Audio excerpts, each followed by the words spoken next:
Y si instilamos lidocaína, entonces ya la arteria no se nos desapareció. No. Evidentemente tenemos que buscar estrategias que, sabiendo que estos pacientes van a tener varias manipulaciones durante el procedimiento, bloqueemos. Entonces ya les estoy dando el primer orientación en analgesia molecular, bloqueos anestésicos locales, tanto en crema como en bloqueos periféricos o aplicaciones de instilación periférica. ¿Qué procedimientos menores haríamos? Entonces, lógicamente, un cateterismo central es considerado un procedimiento menor. Cuando hacemos el catéter y utilizamos un Seldinger, la técnica Seldinger, tenemos que cortar ligeramente la piel. Eso produce dolor. Tenemos que coger puntos en la piel para fijar el catéter. Quiere decir que todo esto es doloroso. Utilicemos un bloqueo anestésico en la zona. ¿Okay? De igual manera, pues per se la condición clínica del paciente hay que controlar el dolor. O sea, hay una condición de base, bien sea un politrauma, una infección abdominal, una condición respiratoria, traumática. Eso lleva evidentemente a condiciones médicas altamente dolorosas.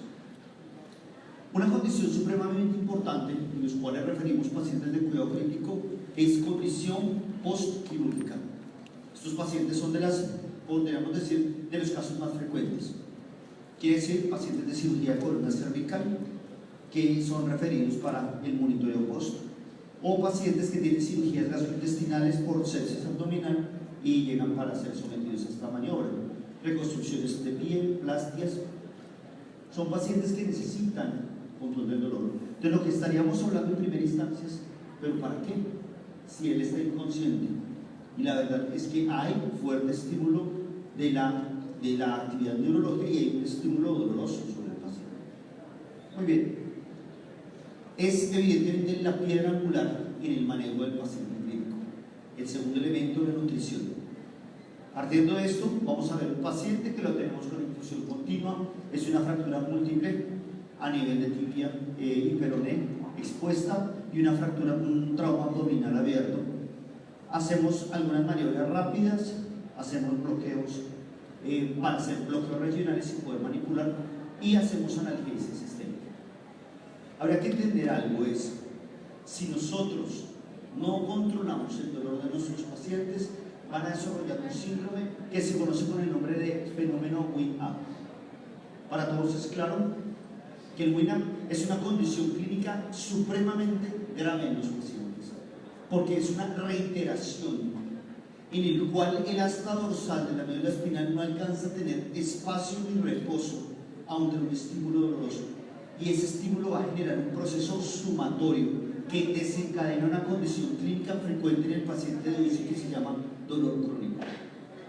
El WINAP estaría asociado tanto a pacientes que tengan lesión continua en el mismo punto o pacientes que tienen extensiones múltiples, peritonitis. Los nociceptores en peritonitis están muy lejos, pero son múltiples y es una estimulación irritante continua y produce dolor severamente crónico y desencadena este fenómeno de WINAP. Cuando nosotros entendemos esto, vamos a ver uno de los comentarios que hacía el doctor David Latorre respecto a la condición clínica de esos pacientes que tienen alteración del simpático. Recordemos algo, es el sistema simpático sería una de las defensas para que tengamos medianamente vivo a un paciente clínico. Esa respuesta simpática nos permite tener una vasopresión, una actividad contráctil miocárdica, un volumen efectivo, pero cuando tenemos sensibilización de tipo crónico, ¿qué va a pasar? No hay respuesta del simpático, porque ha estado sensitivamente o continuamente sensibilizado. Entonces, esta condición claramente nos lleva a qué condición crítica en el paciente crítico: inmunosupresión. La inmunosupresión lleva a una condición donde si nosotros no tenemos en confort a nuestro paciente, el aprovechamiento nutricional y la actividad inmunomediada es muy pobre. Entonces, en el caso que ustedes están observando acá, es un paciente de chest clot o tórax flotante. Estos pacientes van a ir muy bien acompañados con ¿qué proceso? Con un bloqueo. Estos pacientes les vamos a hacer un bloqueo torácico. Hacemos un bloqueo en los forámenes intervertebrales, dos o tres espacios intercostales craneales a la lesión, 2 o 3 espacios caudales a la lesión. Hacemos bloqueos de los forámenes intervertebrales, los hacemos ecoguiados y estos pacientes con bupivacaína para tener un alivio del dolor 6 a 8 horas. Una vez que tengamos ese alivio del dolor y pérdida de analgesia, podemos hacer maniobras como cuál: pequeñas incisiones y colocar un tubo de tórax. Ese tubo de tórax va a tener irrigación de bupi que podemos manejarla, o podemos manejar single shot de lidocaína y va muy bien. Y podemos hacer hasta maniobras. Si ustedes bloquearon correctamente, ponemos férulas plásticas y hacemos anclajes percutáneos de las costillas que flotaron y lo pegamos al tórax y ya solucionamos una patología que generaba un mismatch, una alteración, ventilación, perfusión, y lo corregimos rápidamente sin necesidad de llevar a riesgo anestésico al paciente. Ya después, si queremos anestesiar para reclutar el alveolo, para mejorar ese lóbulo pulmonar colapsado que lo vamos viendo por ecografía, nos daría una orientación posterior. Pero en la fase inicial lo podemos estabilizar. No tenemos que estabilizar un paciente con chest flow y decir, bueno, vamos a controlarle solo el dolor, vamos a operarlo y vamos a anestesiarlo tomando todos los riesgos.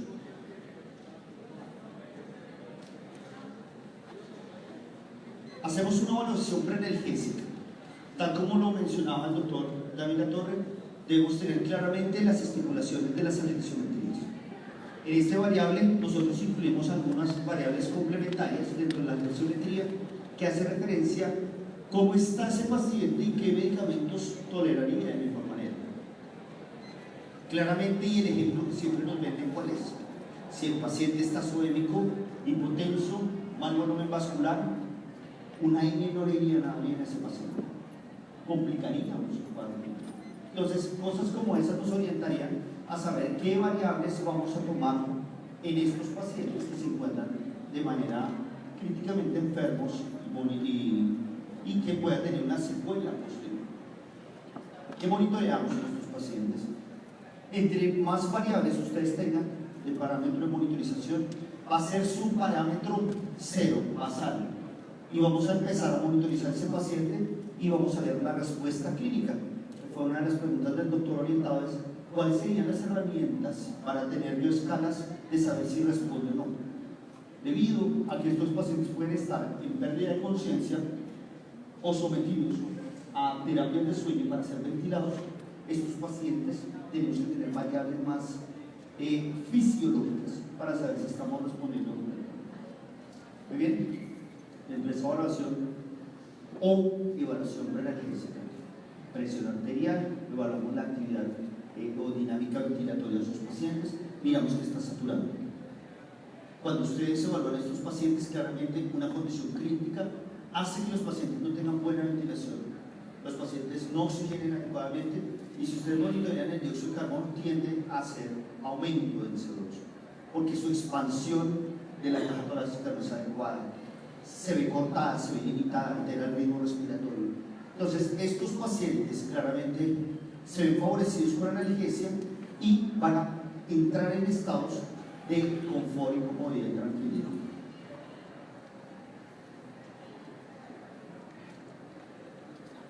Claramente se ha estipulado y cuando hace las revisiones de teoría, uno siempre sabe que existe un choque neurogénico.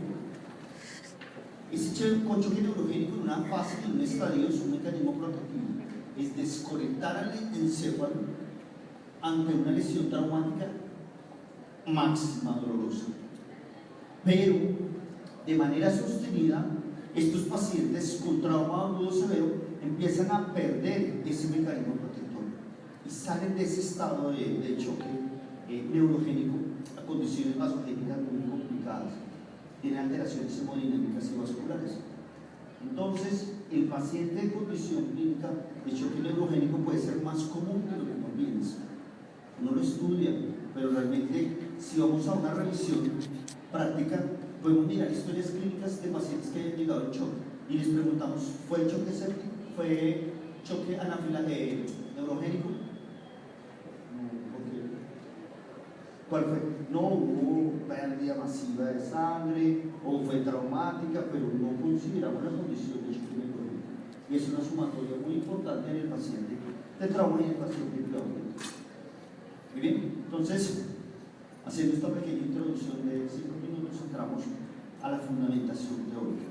Y es cómo lo hacemos, cómo lo planteamos. La pregunta que nos vamos a responder es esta. O sea, cuando estamos ante un paciente, ¿cuál analgesia? ¿Ok? 2. ¿Qué tanto analgésico? Y 3. ¿A qué frecuencia? Si nosotros logramos resolver estas 3 preguntas ante mi paciente que tengo en cuidado crítico, creo que estamos logrando el efecto objetivo de lo que queremos hoy, que es determinar la mejor respuesta a la necesidad del paciente clínico. Entonces, ante estas opciones, hoy el concepto actual se llama analgesia multimolar. Para todos es claro que el manejo de opioides es excelente, por ejemplo, y el opioide es excelente analgésico, pero para cada paciente que se encuentra en condición críticamente enfermo, la titulación difiere fuertemente. Y evidentemente para lograr su efecto analgésico puedo que requiera una dosis demasiado alta. Y al tener una dosis alta, vamos al ejemplo, un agonista puro, vamos a encontrar todos los efectos secundarios que da ese analgésico. ¿Cierto? Tendríamos claramente hipotensión, depresión cardíaca y respiratoria, tendríamos ilio paralítico, solamente por lograr un objetivo que era control del dolor. Porque este cuestionamiento que hoy tenemos que hacernos es, ¿para que yo combino varias cosas si con una lo puedo hacer y lo he logrado? Ya, entonces la respuesta es esa. Los AINES tienen un efecto bueno para la hiperalgesia, claro, pero ¿a costa de qué? De una cantidad de efectos secundarios que todos los sabemos, renales, hepáticos, intestinales.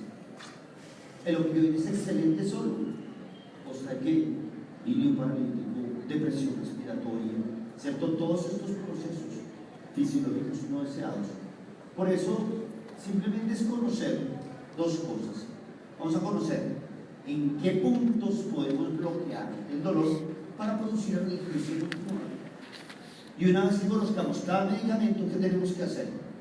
Saber sus efectos deseados, sus efectos no deseados, o sea, la farmacocinética, la farmacodinámica y la biodisponibilidad de ese medicamento en ese paciente enfermo. Vamos a tener una charla de la fisiopatología del dolor en pacientes de uso. Están cordialmente invitados. Bien, pero no es esta. De aquí partiríamos lo siguiente. Este paciente es un paciente con abdomen séptico. Tenemos que manejar tubos abdominales. Es un paciente con politraumatismo, desgarros severos. Muy bien. Entonces, de ahí viene eso. Vamos a entender eso. Idealmente, ¿cierto? En estos pacientes, si identificamos, como claramente lo decíamos, en este paciente, por ejemplo, que lo tenemos con trauma de tórax, está posquirúrgico, es saber cuándo piden analgesia. Si en medicina humana esto sigue siendo debate, en el cual existen bombas que son libres de administración gracias al paciente, o sea, tiene una bomba de PDA, usted está enfermo, tiene en la manito un botoncito que le dicen a usted, está con dolor, aplíquese la dosis. Y aún así hay efectos y hay claras evidencias de dolor sostenido inclusive. Y existen alternativas como esas. Ahora pongámonos a ver nuestros pacientes. Puede llegar a ser un poco más complejo. Todos los pacientes se alinean con el oxígeno. El oxígeno no está entre los estándares de analgesia, pero son estándares de confort. Si usted perfunde a un paciente, coloca suplementación de oxígeno a un paciente, los pacientes tienen confort. No sé si ustedes se han dado cuenta, que claramente cuando preoxigenamos a nuestros pacientes de anestesia, la frecuencia cardíaca cae, la presión se normaliza, la presión arterial, y los pacientes tienden a cerrar los ojos y a dormirse, como cuando estamos nosotros en charlas de revivente. Todos van lentamente entrando en somnolencia, ¿cierto? Pero evidentemente la oxigenación se considera una terapia, y es la primera terapia que yo quiero que tengan en todos los pacientes de tipo clínico, es oxígeno. El oxígeno baja la frecuencia cardíaca porque tiene un efecto cardioprotector. Yo quiero frecuencias cardíacas altas, no. Quiero la que necesite para perfundir lo que yo quiero que perfunda. Y así lo vamos a mantener por un estado de confort. ¿Okay?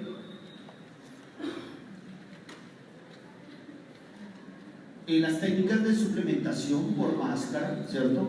Por catéter nasal, simplemente pues son técnicas para entrar, suplementar oxígeno, no tiene ningún inconveniente y se comporta muy fácil los pacientes para estar perfundidos. Muy bien, entonces vamos a esta ilustración. En esta siguiente parte quiero que tengamos claros los 5 puntos donde nosotros podemos hacer terapéutica analgésica. 5. Y por eso es suficiente. Entonces, analgesia multimodal o polimodal no es colocar Finadine, Novalgina y le colocamos un ketoprofeno. Entonces todos podemos usar más bajas, secundarios. No, la analgesia polimodal parte del entendimiento fisiológico de cómo se conduce y se desarrolla ese proceso doloroso y con qué estrategias.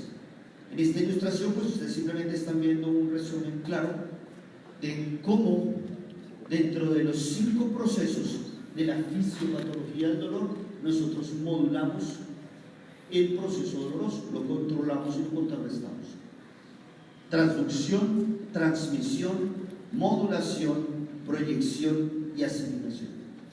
De lo que hemos hablado hoy claramente y en la fase inicial de la conferencia, hemos hablado claramente que nosotros podemos alterar la modulación y la transmisión y la transducción con el uso de analgésicos locales.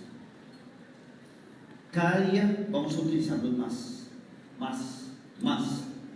Y hay que saber claramente cuál de las alternativas que tenemos sería la más indicada. Si vamos a utilizar bupivacaína o lidocaína, es claro que si nosotros vamos a utilizar analgesias locales donde se va a sostener un dolor, lo ideal es manejar un analgésico que dure más tiempo, como la bupivacaína, 6 a 8 horas. Si son simplemente maniobras de punción, utilicemos dermatológicas, ¿cierto? Que se colocan 10 o 15 minutos de la labor o la maniobra que vayamos a hacer, o utilizar filtración con lidocaína. Y así vamos a ir entendiendo este proceso. ¿Cómo se desarrolla este proceso para que lo vayamos entendiendo? Es simplemente, existe un sistema definido, captado, importante, que es un sistema de mecanorreceptores, se hace transmisión a la asta dorsal, neurona internuncial, ¿cierto? Tractos ascendentes, llega al sistema nervioso central, se codifica la información y regresa para ver la actividad. Entonces, dentro de estos procesos, vamos a tener unos procesos periféricos, medulares y encefálicos que ayudan al control del dolor. Entonces, ahí vemos claramente los ejemplos, claramente los vamos a relacionar hacia los procesos que se están trabajando. Muy bien, entonces, los agonistas, claramente, agonistas puros de los opioides, claramente los hemos usado, opioides como la morfina, un advenimiento importante del fentanilo, pero yo quiero hablar sobre el fentanilo. Y acá que quiero que aprendamos un poco, que existe la posibilidad de revertir. ¿Cuáles son los criterios o por qué revertimos un opioide? Si el efecto, porque lo pusimos, era un efecto analgésico. Generalmente los reversores de analgésicos opioides se utilizan es cuando tenemos estos fenómenos de UINAM. De resto no deberíamos por qué tener que hacer esos efectos. Muy bien.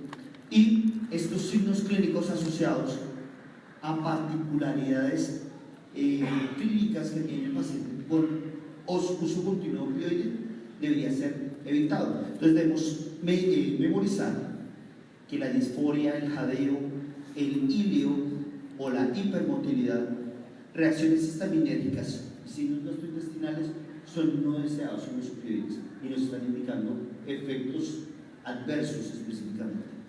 Algunos medicamentos que podemos encontrar. Importante dentro de la monitorización, como planteaba el doctor, preguntaba, era los pacientes aún en estado de pseudoanalgesia o semi-inconsciencia para ventilación. Los pacientes sí tienen un efecto de Edinburgh Westphal en núcleos, en el cual las midriasis francas son orientadores para suspender o para reaplicar un opioide. Cuando el paciente tiene esta midriasis franca, nos orienta el efecto pico del opioide y que está haciendo efecto en el paciente. Algunas alternativas terapéuticas. De esto, las ventajas que nosotros empezaríamos a tener es que titular, o sea, en la rata de infusión continua, tiene que ser nuestro objetivo terapéutico. Como primera alternativa, en la que veníamos manejando el fentanilo, ahora manejamos el Remi, es la alternativa porque puedo titular dosis-efecto paciente. Tengo márgenes importantes, miren, por ejemplo, en el fentanilo, de 0,01 a 0,06 microgramos kilo hora.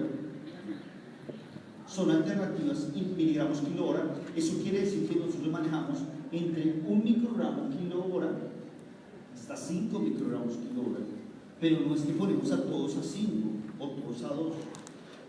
Comenzamos con la dosis más baja, acompañamos de un bloqueo y vamos viendo si ese paciente sí necesita la infusión a 5 o a 3. Por eso lo vamos titulando y ese sería el objetivo. De ahí surgen entonces las opciones que tendríamos complementarias. Las complementarias son el Recuvira y el remifentanilo. El Recuvira, ¿qué ventaja tiene? Generalmente lo manejamos en dolor postquirúrgico y en pacientes nocivos asociado a trauma.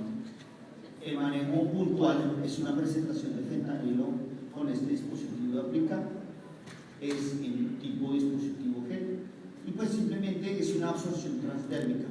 Hay que manejarlo con muchísima precaución en animales muy pequeños.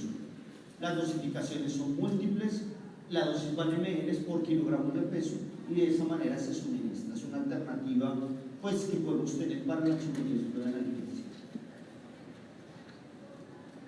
La otra tentativa que nosotros estamos trabajando en opción es el remifentanilo. La ventaja contra el fentanilo es que se titula para mí más fácil. Lo podemos destetar mucho más rápido y cuando yo quiero colocar el medicamento lo quitamos rápidamente. A los 10 minutos de suspendido el medicamento ya no está en el cuerpo. Entonces eso con mucha fuerza en algo que vamos a ver un poco más adelante en la pseudoanalgesia en el paciente crítico. De ahí tenemos fácil titulación con el remifentanilo y vamos a ver algunas preparaciones específicamente de estos productos. Claramente es un medicamento que fácilmente usted evita excesiva sedación porque lo titula lo que quiere, o para analgesia o para ventilación. Sus metabolitos rápidamente se eliminan por el cuerpo. Se ha comparado con otros agentes de acción corta como el fentanilo y el propofol, ¿cierto? Pero ¿cuál es el problema del propofol? El propofol es que sostenido como sedación ha inducido a los pacientes claramente acidosis, todo el disturbo metabólico que tienen y el paciente pues claramente presenta hipotensión. Diferente a la opción del remifentanilo, se logran efectos muy semejantes sin efectos de hipotensión importante. Su inicio es muy rápido. Ustedes inician la infusión, 5 minutos, ustedes ya tienen el efecto del remifentanilo apical. Complementariamente, no es dependiente del metabolismo hepático y renal. Eso es maravilloso en el paciente de cuidado crítico. Complementariamente, es fácilmente titulable y cuando vemos depresión respiratoria, suspenden o bajan la infusión y evidentemente o sea, el paciente vuelve a respirar correctamente, vuelve a hacer la ventilación como debería esperarse. Se ha utilizado en diferentes tipos de procesos. Se utilizan en las técnicas rápidas de intubación, en el fast track de intubación, y de igual manera ha sido utilizado para hacer la exploración del neurológico del paciente. ¿Qué es lo que hacemos nosotros dentro de estos procesos? podemos manejar esta tabla, es una tabla de orientación respecto al manejo de la infusión. ¿Cómo lo hacemos? Si yo necesito en mi paciente una parálisis, porque está en encefalopatía, está convulsivo, lo que entra a la ventilación, sí o no, la dosis de eso determinamos la utilización. Si mi paciente son ese tipo de convulsiones, ¿quién sería una elección? Pues generalmente el fenobarbital, el pentobarbital lo utilizaríamos más propofol. En este caso, si nosotros no queremos paralizarlo, manejamos 6 microgramos por kilo hora de RMI. Vamos viendo la respuesta clínica de nuestro paciente y hacemos procesos de modificación de la dosis de 1.5 microgramos por kilo hora y lo podemos titular hasta 15 microgramos por kilo hora. O sea, tenemos un amplio margen de aplicación de analgesia en nuestro paciente. Si mi paciente entra en estado de ansiolisis por el opioide, podemos dar dosis bajas de midazolam o le damos dosis bajas de propio y los pacientes van a comportarse muy bien. Pero vamos a ver cómo también solucionamos ese proceso. Otra alternativa analgésica que podemos estar manejando es la utilización de ketamina. Se han mencionado muchas actividades, simplemente lo traigo a colación, es porque esta feniciclidina hace un bloqueo de los canales NMDA. En este proceso, pues básicamente lo que nosotros vamos a encontrar es modulación de las fibras C, y de esa manera hacemos modulación de control del dolor con ketamina. AINES, múltiples AINES pueden manejar. En la actualidad cada vez tenemos más AINES más modernos. Entonces tenemos Oncion, ¿cierto? Predicox, Denamax, Subirin. Son AINES que son más potentes y cada vez se están utilizando. Pero realmente en la terapéutica del paciente crítico cada vez menos se sugiere el uso sostenido de AINES, salvo procesos de rescate analgésico cuando ya se va de alta el paciente principalmente. Todos los efectos que ya sabemos de los AINES, gastrointestinales, renales, hepáticos. Y entraríamos al concepto actual, y es ver un paciente crítico, ver un paciente enfermo, un paciente en politrauma, con efecto de ansiedad, estrés, más el dolor, no es una condición de confort, no es clara, no es buena para el paciente. Entonces, de ahí surge el concepto actual de la utilización de sedación. Estos pacientes los manejamos con sedación, su paciente de trauma, sangrado, etc. Pero la sedación es una sedación titulable y eso me lo permiten los alfados agonistas. La sedación titulable con alfados agonistas generalmente la utilizamos con dexmedetomidina y es la alternativa que estaríamos nosotros manejando actualmente. La dexmedetomidina, ¿cómo la manejamos? Básicamente hay revisiones claras en medicina crítica, este es un documento, indicación de la dexmedetomidina y tendencia actual en la pseudoanalgesia del paciente crítico. O sea, manejar pacientes críticamente enfermos con estados de estrés, ansiedad y dolor no es conforme, no es adecuado. Ustedes saben que los alfados agonistas tienen potentes efectos analgésicos y nos traen beneficios clínicos importantes. ¿De qué podríamos hablar? En el mundo, básicamente, la pseudoanalgesia tiene una actualidad más o menos desde el 2008 para acá. Y evidentemente hace poco empezamos a conocer la molécula y por eso actualmente ya la estamos manejando para veterinaria. Existe una estrategia para determinar cuál sería el estado de sedación subóptima que tenemos. Es determinar con qué dosis logramos el efecto sedante sin producir los efectos no deseados de los medicamentos. Ese punto, como lo ven ustedes en el esquema, es mucho más probable la sobredosificación, es menos probable la subdosificación, pero obtener el punto óptimo es muy justo. Eso podría ser una limitación, pero la limitación está estipulada muy clara: evaluación clínica, monitoreo e infusión continua con bombas titulables. O sea, no vamos a infundir dexmeto sin una bomba. O sea, tenemos que obligatoriamente perfundir a estos pacientes adecuadamente. Entonces, en estos estados de no sedación, ¿qué va a pasar?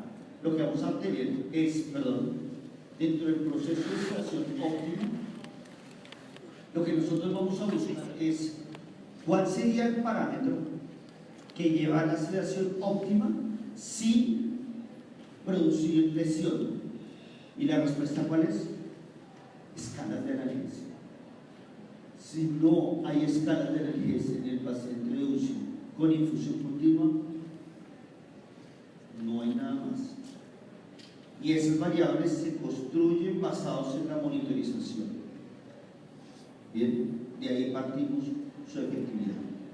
Muy bien, esta zona de confort tiene como objetivo es que el paciente esté tranquilo y las estrategias ¿cuáles son? Analgesia, sedación y prevención de estados no deseables del paciente, que son el delirio y el síndrome de abstinencia.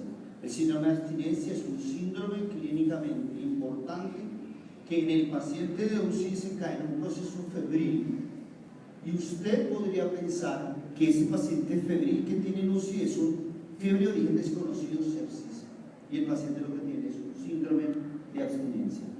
O sea, es muy importante nosotros no sobredosificar ni pasar a estos procesos inadecuados del proceso patológico. ¿Qué hacemos? Nosotros lo que hacemos es, con estas alternativas titulables, es que queremos que el paciente se incorpore lo más pronto posible, salga del destete o del monitoreo de ventilación, del uso del ventilador. Que el paciente, ojalá con ventilador, estuviéramos en un modo SNB en el cual el paciente está solamente acompañado en sus procesos de ventilación, pero él tenga ventilaciones espontáneas, que cuando no alcanza los niveles adecuados, el ventilador lo apoya. ¿Es claro? Y que el paciente tenga, ojo, sueño natural. Es algo que es súper cuestionable en neurología. Y es, si nosotros monitoreamos a nuestros pacientes, ¿cuánto duermen esos pacientes? Yo los miro y yo claramente les digo, el perro está ojeroso. O sea, los pacientes están muy mal sin dormir. Y llevamos 2 o 3 días en la evaluación y los pacientes no han desarrollado vigilia, están en vigilia permanente. Esto, lo que habría que estudiar es determinar, basado en estos objetivos, es mejorar la seguridad de los medicamentos, disminuir la estancia con ventilador, disminuir las alteraciones cognitivas, porque nosotros no evaluamos eso, pero un paciente de UCI tiene disminución cognitiva, eso es bastante grave. Complementariamente, disminuye las comorbilidades y las mortalidades de los pacientes. Nosotros podríamos pensar que podríamos hacer sedación ideal con esto. Benzodiazepinas, y así se hizo por mucho tiempo, y se sigue haciendo. Benzodiazepinas con opioides y qué, aloperidol, propofol, halogenados. Pero la ventaja que tenemos con algunos medicamentos estaría específicamente, como yo lo mencionaba, desde el 2009, una fuerte orientación y publicación a la utilización de alfa-2 agonistas y las terapias de control del dolor y analgesia. Tenemos una presentación veterinaria y una presentación humana. Habitualmente la que nosotros manejamos es el PRESENS, y la presentación que pueden conseguir en España y en otros países de Estados en Estados Unidos también lo trabajan. ¿Qué había de mitos respecto a la Dexmedetomidina? Que no se podía utilizar ni en procesos sépticos ni en pacientes sepocosos o pacientes con patología restrictiva pulmonar. Evidentemente, si ustedes observan algunos históricos, propiamente estas referencias, nos toca de medicina humana, que es donde se ha publicado claramente, los pacientes más altos dentro del monitoreo son los pacientes de sepsis. Y eso es sencillo, porque más pacientes de sepsis tienen que entrar a la ventilación. Igualmente, otro parámetro era que solo lo utilizáramos para destete. Y realmente no se puede hacer el sostenimiento de la ventilación y el transoperatorio si lo operamos con la utilización de la Dexmedetomidina. De ahí encontramos estas variables donde pacientes con sedación consciente ventilados fue un valor bastante alto, ventilación del destete y algunos estadios específicos de mejoría. Ya para ir concluyendo esta apreciación, básicamente tenemos lo siguiente. Hay estudios puntuales desde el 2008, igualmente en veterinaria, y esto surge muy sencillo, es Si en el 2008 empezaron a publicar fuertemente en los journal, cuando hacemos los talleres humanos, para ellos, pues hacemos los trabajos con animales. Y eso desencadena el uso para veterinario en los hospitales, generalmente veterinarios universitarios. Lo que se encontró es lo siguiente: este artículo, este paper de Veterinary Analgesic Anesthesia tiene claramente una dosis previa de administración de 5 microgramos por kilogramo, la puede administrar vía subcutánea, intramuscular, tiene una absorción, y puede usted hacer mantenimiento durante la maniobra con una radiodifusión continua de 1 microgramo por kilo por hora de excremento. Bien. El otro mito era que los pacientes producían mucha hipotensión, pero si nosotros los monitorizamos, yo no veo la hipotensión clínica, pero la respuesta ¿cuál es? Titular. O sea, si esta es una técnica de monitorización invasiva, esta es la actividad eléctrica, la presión venosa central de nuestro paciente, pero tenemos una invasiva, es esta, de 92 la media. O sea, ¿qué variables nosotros tenemos que monitorear? Bien sea con técnicas no invasivas o invasivas, pero estos pacientes están en un sistema con catéter arterial. Estos pacientes deben ser titulados, como les decía. Si ustedes ven efectos secundarios del opioide, baja la titulación. Tenemos rangos amplios, ¿se acuerdan? Del medicamento. Entonces eso va a favorecer. Miren que el evento secundario más frecuente, ¿cuál fue? Bradicardia. Pero es una bradicardia protectiva. Está perfundiendo adecuadamente, tiene una muy buena contractilidad los pacientes. Si ustedes monitorean gasto cardíaco, tienen buen gasto cardíaco, pero el paciente, como está suplementado de oxígeno y está en un confort de oxigenación, los pacientes bajan sus frecuencias como mecanismo cardioprotector. Entonces es ventajoso. Entonces finalmente se hace una evaluación del paciente, hacemos control con algunas escalas análogas visuales, que pues ya lo vimos con el doctor. Trabajamos algunos medicamentos, se comparaban y complementariamente se hacen bloqueos regionales para lograr el efecto.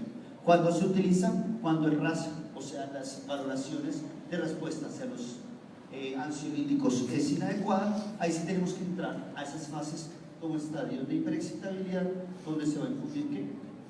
Propo o midazolam, y ahí rescatan ustedes al paciente, lo sacan de ese evento. Muy bien, entonces ahí concluimos esta sesión de Dexmeto. ¿Me queda cuánto? ¿Vale? 5 minutos, listo. Entonces voy a aprovechar lo siguiente.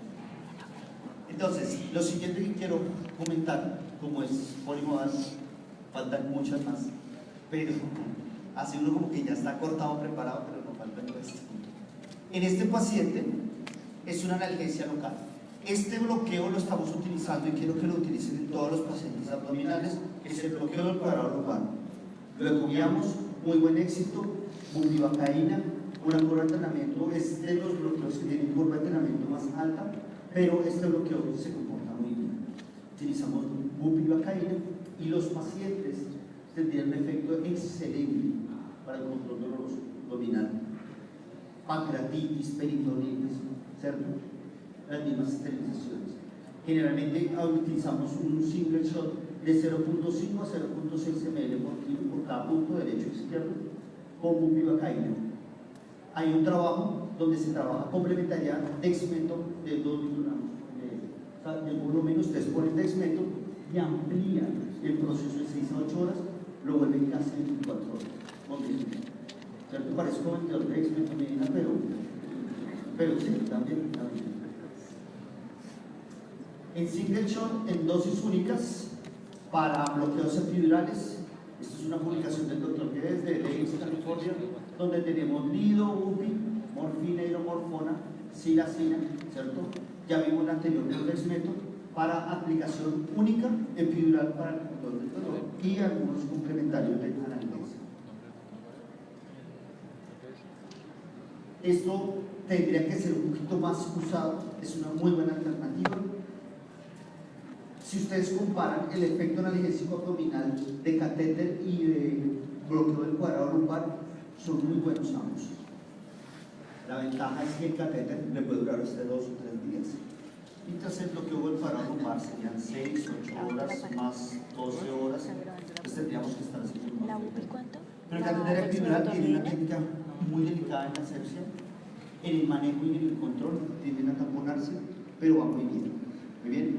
Complementariamente estamos manejando electrocultura, se comporta de manera excelente en los pacientes con dolor, genera confort, utilizamos otras estrategias, pero esto generalmente es, por ejemplo, para un síndrome que se denomina síndrome SWAY. Son pacientes con lesiones múltiples en columna de cadera degenerativo y hacemos electrocultura y se comportan pues correctamente. Entonces, muchas gracias. ¿Dudas, preguntas?